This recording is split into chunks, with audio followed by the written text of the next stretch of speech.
If your child's anxiety medication just isn't working, or it was working in the beginning and then it stopped, there are three biological reasons why this is not working for you guys anymore. And fixing these can actually be more effective than increasing the medication doses altogether. So, my name is Danielle Orr, and I am a psychiatric mental health nurse practitioner, a family nurse practitioner, and a functional psychiatry coach. And today I want to share something with you that I see constantly in my practice. And so, what this is our kiddos that are on anxiety medication are just super anxious or maybe they improved initially and then they plateaued or they got worse.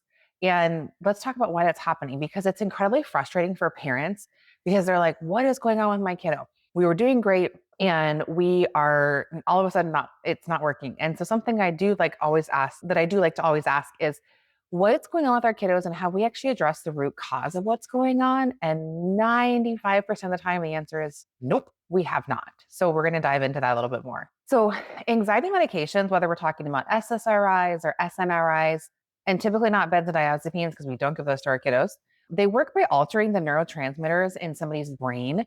And so the problem with that is your child their body doesn't make enough of the neurotransmitters in the first place. And then if there is enough inflammation in there, it's actually constantly depleting them. And so the medication is actually fighting like an uphill battle. So if you think about it, you're giving the medication to try to help the neurotransmitters, but they're not making enough in the beginning. So like, how much do you have to dump in there to make them feel better? So it's kind of like trying to fill a bucket that has holes in it, right? Plugging the holes, right? And so that's kind of like increasing the medication, because if you don't fix those holes, then your bucket's not going to stay full. So we're going to talk about some of the reasons medications are failing and kind of what to do about them or why they're stopped working. Number one is nutrient deficiencies. If you've been following me for any amount of time or seen in my other videos, you know that I talk about this a lot. So if you don't give them the right materials to even make what they need, then how do you expect them to be successful at it? So something that's really important with our kiddos is magnesium. Magnesium deficiency, I talk about it a lot in all the things.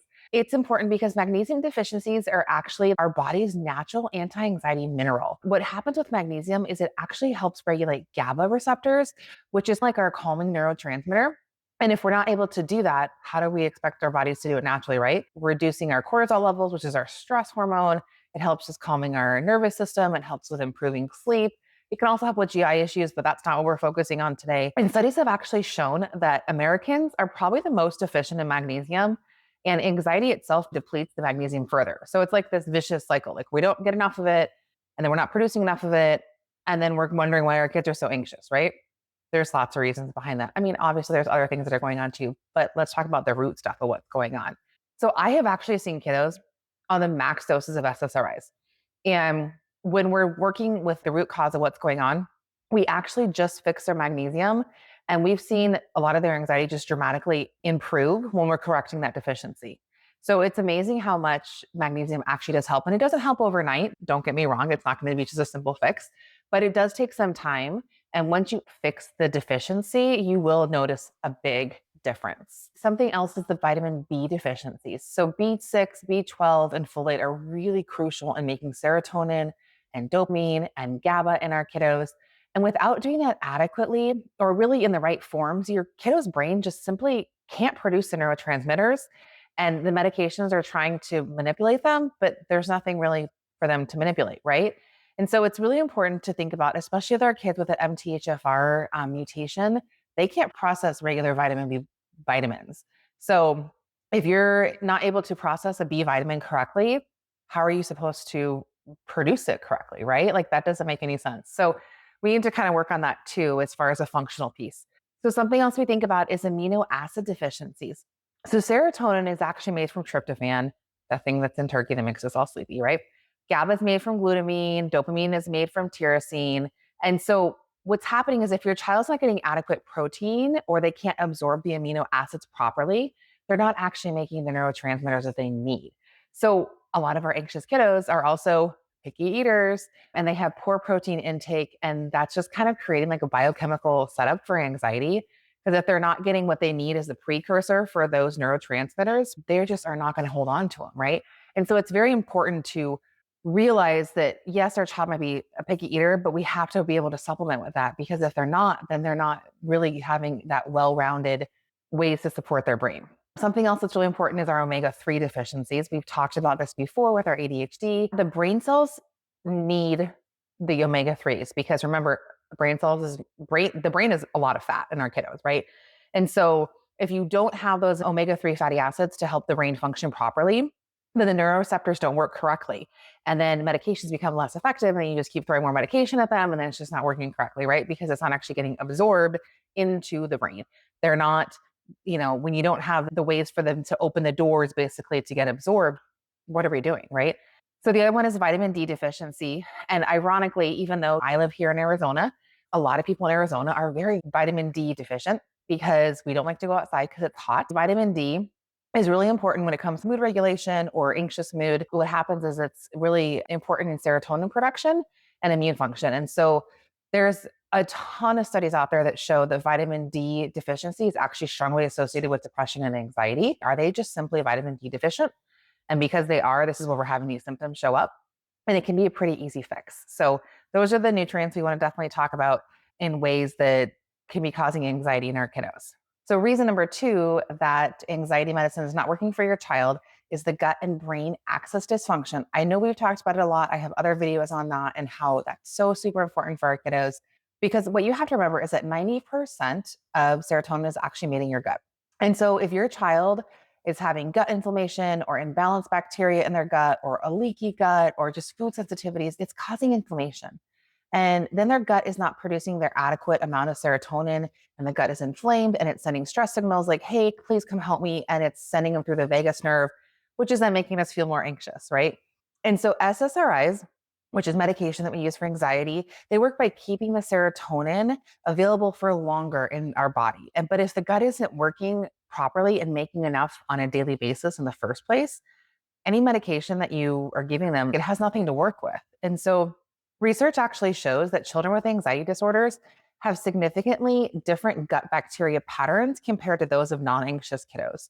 And their microbiomes have fewer beneficial bacteria to produce the calming neurotransmitters. They have more of the inflammatory species that can trigger anxiety and just reduce diversity overall. And so they're really fighting that uphill battle if their gut is not aligned. And it's so important. And I talk about this a lot with my patients that when we're looking at things of like a kiddo who is having daily panic attacks and we look at things and we're like, hey, they're having a leaky gut or they have multiple food sensitivities. And we really work to decrease those over time, right? It doesn't happen overnight, but maybe up to like 6 months or so, we can see that anxiety dramatically improves and our kids are feeling much better because they're not fighting this uphill battle and trying to get their serotonin to work with things that it has nothing to work with.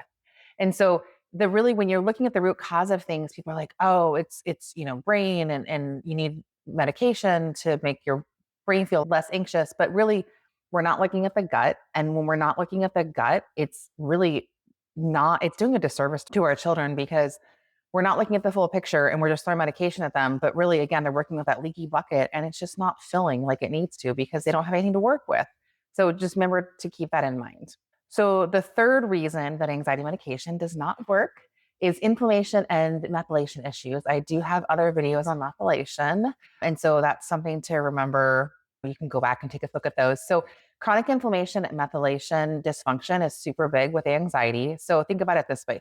The neuroinflammation, so inflammation in our brain, what happens is the inflammatory molecules that cross from that blood-brain barrier, they're directly affecting the neurotransmitter production and receptor function. So when the brain is inflamed, medication just doesn't work as well, right? And you think about like, it's agitated, it's irritated, and you're throwing this medication at it, and it's like, no, I don't really feel like using that because it's so irritated, it doesn't really know how to stick on some medication. Things that can cause the neuroinflammation can be food sensitivities, gut inflammation, environmental toxins, chronic infections, oxidative stress. And not that I'm saying that this is extreme, but there have been PET scans which show that there's elevated brain inflammation with people with anxiety disorders. I'm not saying that you should go ask your doctor for a PET scan.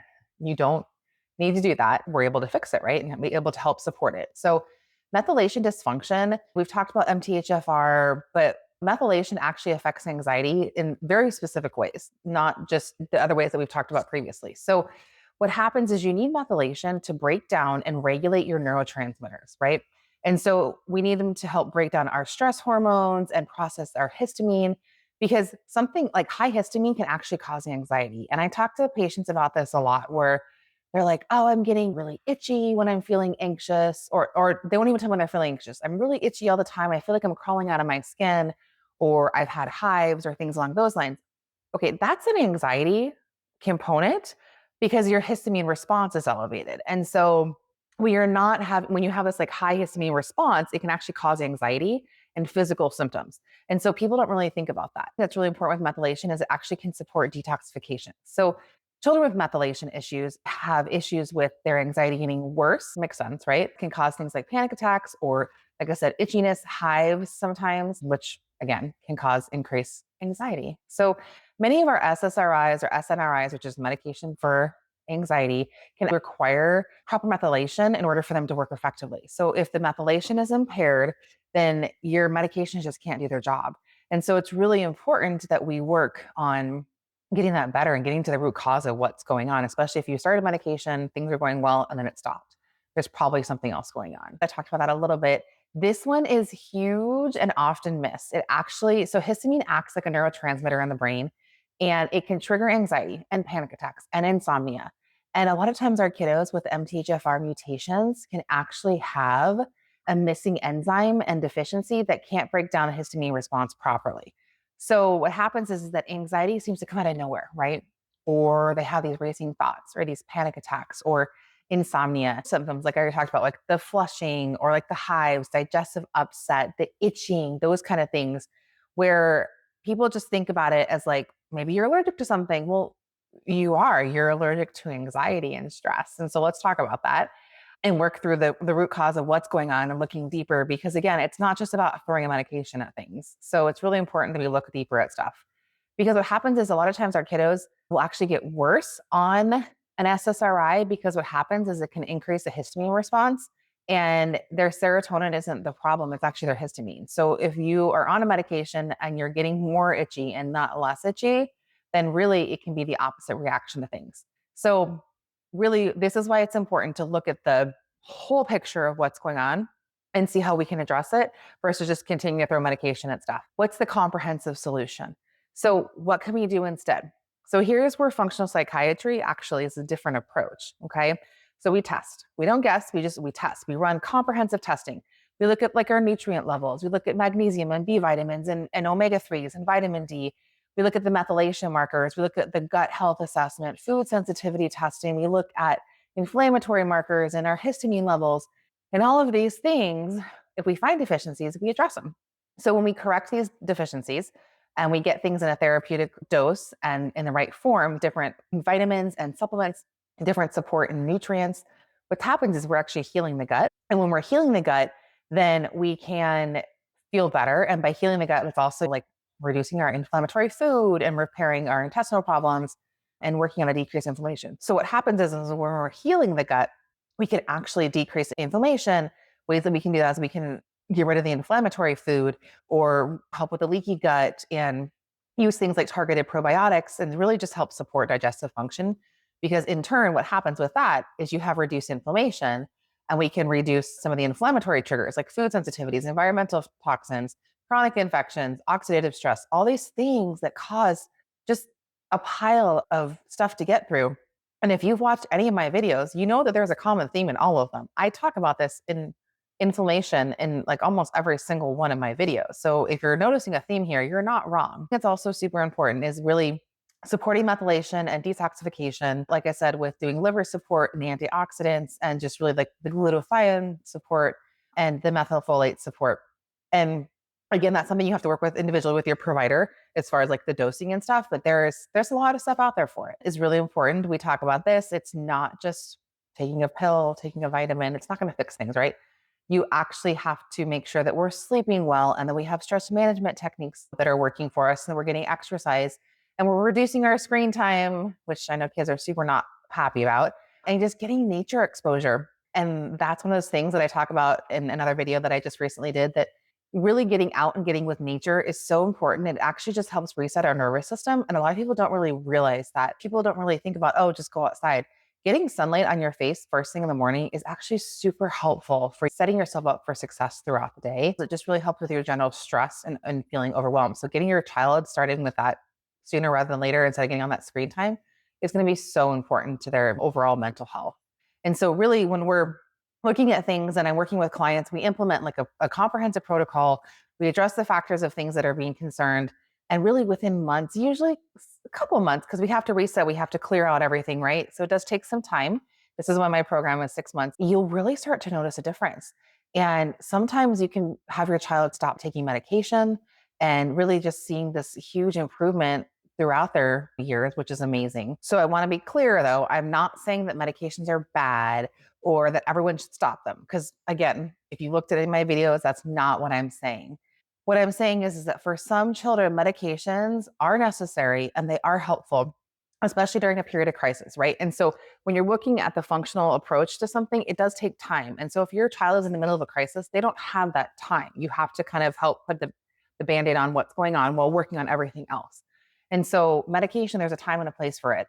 And sometimes medication can work best when you're looking at the root causes of things. And while you're working on those, you can start to decrease the doses of medication. We can start to see less side effects. We can see better results in general and really just maybe eventually discontinue medications. But again, it's not something that just because you start to work with me means that, all right, we're stopping your medication altogether. That's not correct. You need to work on things and gradually work. And like I've said in other videos, we go slow and we go low just because we don't want to cause more of a dysregulation in our kiddos. So never, ever, ever stop medication without talking to your child's prescriber first, because these interventions work alongside of medical interventions and treatment.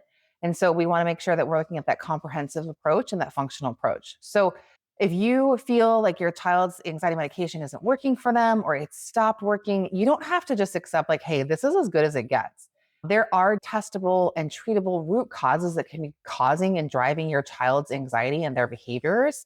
And in my functional psychiatry practice, we use comprehensive testing to identify what's causing your child's anxiety and create personalized protocols that really are addressing the root causes of things. And if you want to book a phone call, please check the link out in the description. You can book a free consultation with me. We can chat and see if we would be a good fit to work together. I would love to help you along this journey because remember, your child doesn't have to be somebody that has a need for medication just because they have a deficiency. There may be an underlying biological dysfunction that's creating anxiety symptoms. And when we address those and get to the root cause of what's going on, we often see better results that medication really could have never achieved, right? And so if you feel like this resonated with you, please like and subscribe for more content about root causes approaches to children's mental health, because that's what I'm here to educate on. And thank you for watching. And remember, there are answers out there. Don't feel like you're stuck. Sometimes we just need to look deeper. And I hope you have an amazing day.